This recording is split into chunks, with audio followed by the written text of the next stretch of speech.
Hey guys, welcome back to my channel. So today I'm going to show you how to do a low sleek fluffy or kinky ponytail using the Marley Kinky hair from Darling.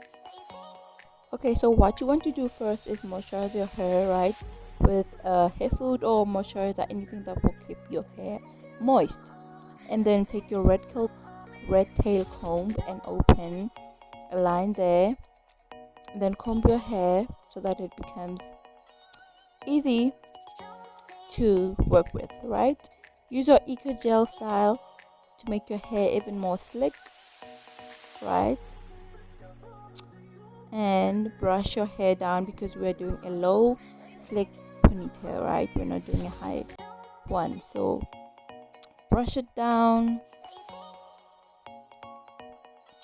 right there, and then tie your hair with whatever band you have, elastic band or this one I'm using here, and then tie your hair together.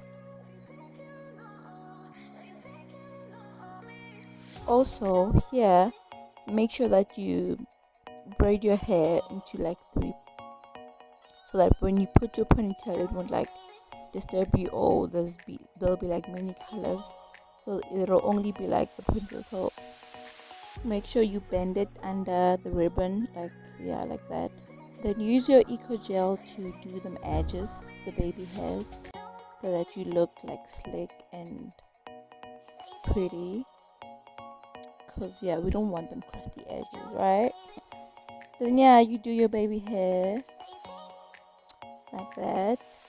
You can use a comb or you can use a brush, whatever is useful for you. Do that. And then what we are going to do next, we are going to take our Marley Kinky hair from Darling, and then take it out of the package and kind of like straighten it out like that, right? So like stretch it out, and then also try to stretch out the end so that it becomes longer and kind of like fluffy.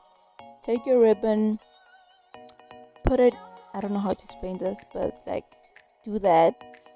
Take the other part of the ribbon and put it inside. Yo guys, I don't know how to explain this, but it's very simple. You just like put it in the other side of the ribbon, and then that's it. That's like it. And now you're going to tie that ponytail onto your real hair, right? So just like tie it like you're tying a usual ponytail, simple as that. And then make sure to cover the upper part so that ponytail, your real hair, becomes under, and then roll the hairpiece over, right, so that we don't see your real hair. So just wrap it around like so, and then you are done. So see how it looks from the front. You can like bring it back like that. From the sides. I'll also show you the back. Look how it looks from the back. And guys, thank you so much for watching. See you next time. Bye.